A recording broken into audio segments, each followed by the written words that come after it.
महान किसान नेता पूर्व प्रधानमंत्री चौधरी चरण सिंह जी की आज जयंती है। उनकी जयंती के मौके पर राष्ट्रीय लोकदल की राष्ट्रीय अध्यक्ष है महिला मोर्चे की मनीषा अहलावत जी हमारे साथ।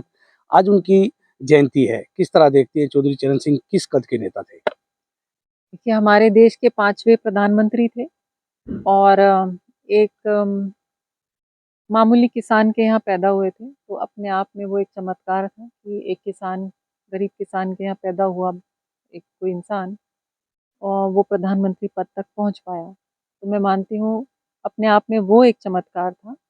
और दूसरा ये कि वो एक अलग ही श्रेणी के जीनियस जिसे कहते हैं वो थे।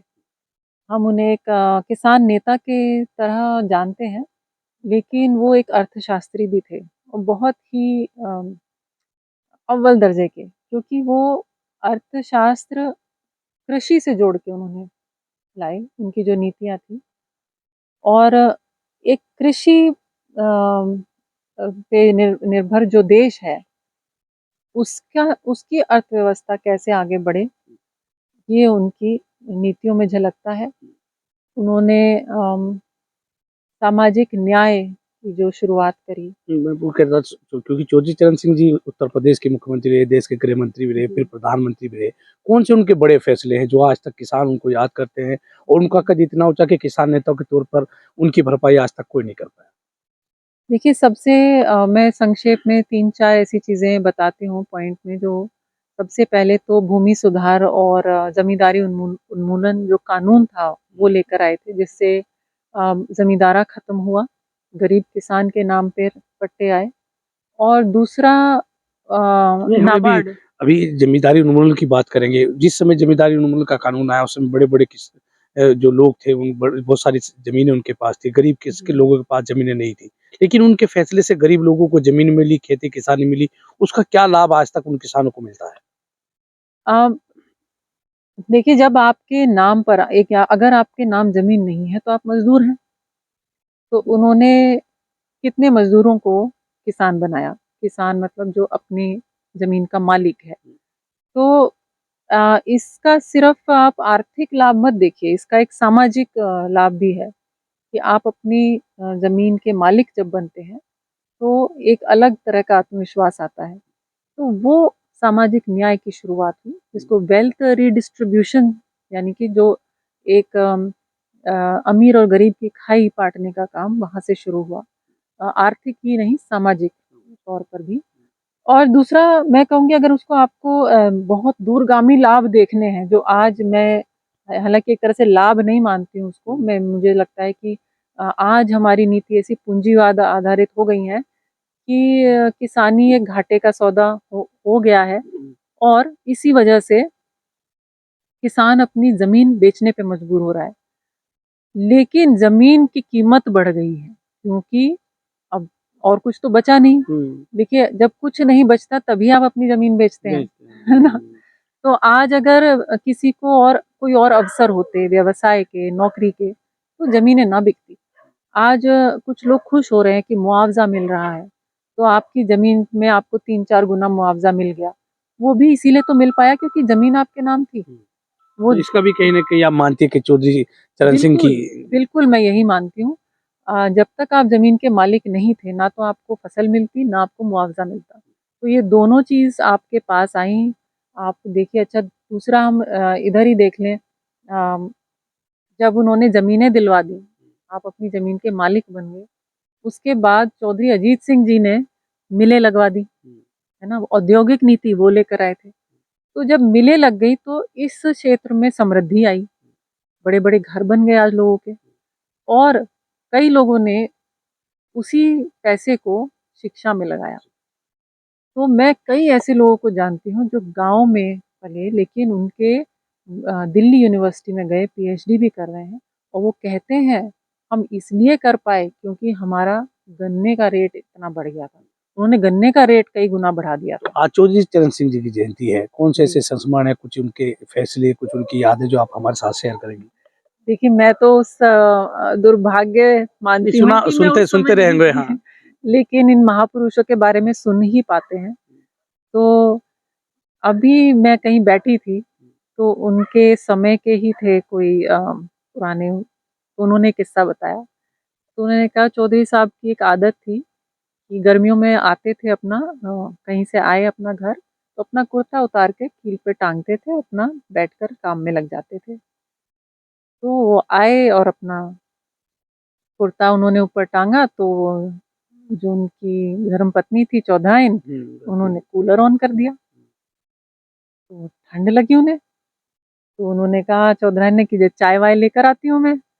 अब ये किस्सा है, मैं तो थी नहीं वहाँ पे। तो उन्होंने कहा कि नहीं चाय बाद में लाना, पहले इधर आइए, बताइए कूलर कहाँ से आया? तो उन्होंने कहा पता नहीं आपके वहाँ कहीं से कोई ले गया। तो उन्होंने कहा आप इसको बंद करिए, इसको बाहर निकलवाइए। कि मैं जिन लोगों का हिमायती हूँ, जिनका प्रतिनिधि हूँ, वो इस भरी दोपहरी में वो तो खेतों में भी काम करते हैं। मैं यहाँ बैठ के कूलर की हवा नहीं खा सकता और जैसा हूँ ऐसे ही रहूँगा। तो मतलब ऐसे सादा जीवन वाले हाँ, कहीं न कहीं कि वो ईमानदारी से अपनी जी, काम जी। करते थे। और एक किसी ने बताया जब वो नहीं रहे तो उनके अकाउंट में 470 रुपए ही मिले केवल। तो ये हम तो इसे बिल्कुल महापुरुषों वाली बातें मानेंगे, आज के समय में तो ये और कौन से उनके बड़े फैसले, अभी आप नाबार्ड की बात कर जी, रही थी, अभी जी। आपसे अनऑफिशियली चर्चा हो रही थी, आपने कहा अल्पसंख्यक आयोग भी उन्होंने हाँ जी, बनाया। जी। तो कौन-कौन से उनके ऐसे फैसले हैं? तो केवल 6 महीना वो मेरे ख़्याल में प्रधानमंत्री रहे और अल्पसंख्यक आयोग का गठन कर गए, मंडल कमीशन का गठन कर गए, नाबार्ड की उन्होंने स्थापना करी। तो जब मैं ये देखती हूँ कि और गाँव के ऊपर उन्होंने सरकारी खर्चा बढ़वाया क्योंकि 80% जनता गाँव में रहती है और ज़्यादा खर्चा शहरों पे हो रहा था, तो ये भी एक अन्याय था। तो मैं ये देखती हूँ कि कम समय में अगर आपका प्रतिनिधि सच्चा हो और सक्षम हो, बहुत कुछ कर सकता है। और आज हमारे एक प्रधानमंत्री हैं जो 10 साल से हैं। मैं प्रधानमंत्री को क्या कहूँ, पूरी सरकार ही है।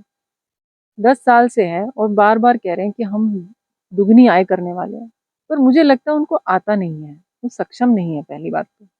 इस तरह की नीतियाँ बनाने वाला, उनके कैबिनेट में तो क्या उनके आस-पास भी कोई नहीं है, सलाहकार भी नहीं है अच्छे। तो सक्षम भी नहीं है और सच्चे प्रतिनिधि भी नहीं हैं। क्योंकि आपको कहीं न कहीं पता लग जाना चाहिए कि मेरी टीम में किसी को आता नहीं है ये काम। किसी को ले आएँ, रघुराम राजन को ले आएँ जैसे कि, अमर्त्य सेन को ले आएँ जो वर्ल्ड के जाने-माने अर्थशास्त्री हैं ये लोग। लेकिन ऐसे लोगों को भी आप नहीं ला रहे हैं जो सक्षम हैं और काम भी नहीं हो रहा है। तो 10 साल तो बहुत बड़ा समय होता है। आपका कहना है कि जो केंद्र सरकार है वो किसानों के लिए काम नहीं कर रही है। मुझे तो ऐसा ही लग रहा है। चलिए हम चौधरी चरण सिंह जी की बात है। क्या एक उनकी मैं अप्लास से जानूँगा, उनके बारे में आपने सुना होगा, पढ़ा भी काफ़ी होगा। एक आध कोई एक संस्मरण हो हमारे साथ शेयर करिए आखिरी बार में आपसे। और आज बहुत लोग किस्से सुना रहे थे और पुराने लोग हैं जो बता रहे थे कि वो तो छोटे थे। एक और बता रहे थे कि जब वो प्रधानमंत्री बने और शपथ ग्रहण के लिए जा रहे थे, तब भी उनकी धर्मपत्नी ने उनसे कहा कि आप ये नए कपड़े बनवा लीजिए, तो उन्होंने मना कर दिया। उन्होंने कहा नहीं, मैं इन्हीं कपड़ों में जाऊँगा क्योंकि मैं जिनका मैं प्रतिनिधि हूँ, वो भी ऐसे ही रहते हैं। तो आज के तो प्रधानमंत्री और उनमें तो हुँ, बहुत फ़र्क है। तो आज मैं आपसे पूछूँगा, उनकी जयंती आज है, चौधरी चरण सिंह जी की। उनकी पार्टी राष्ट्रीय लोकदल है, उसी की आप महिला मोर्चे की राष्ट्रीय अध्यक्ष भी हैं। किसानों से क्या अपील करना चाहेंगे कि चौधरी साहब ने जिस पार्टी को खड़ा किया, जिस किसानों की बात को लेकर के वो चले, आप भी उसी किसानों की बात को लेकर चलें, तो किसानों को कितना आपका साथ देना चाहिए?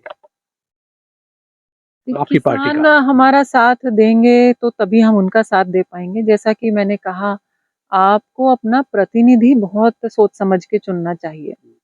आप अगर प्रतिनिधि अपना सक्षम हो, पढ़ा-लिखा हो और ये मंशा रखता हो, उनके दिल में ये मंशा हो कि आप ही के लिए काम करना है, तो अ, मुझे लगता है कि विकास भी होता है और काम भी फटाफट, जो कहते हैं ना डबल इंजन, ट्रिपल इंजन, आजकल तो नाम लेते हैं, पर हमने देखा है, वो हम देख चुके हैं कि ये डबल इंजन वाले काम तो पहले ही हो चुके हैं। तो ये काम हो सकते हैं, लेकिन करने वाले आपको सही चुनने पड़ेंगे। तो ये थी मनीषा अहलावत, जिन्होंने कहा कि चौधरी चरण सिंह एक महान किसान नेता रहे, उन्होंने उनके फैसले आज तक किसानों के हित के लिए काम आते हैं। मैं हूं राशिद अली और आप देख रहे हैं खोज न्यूज।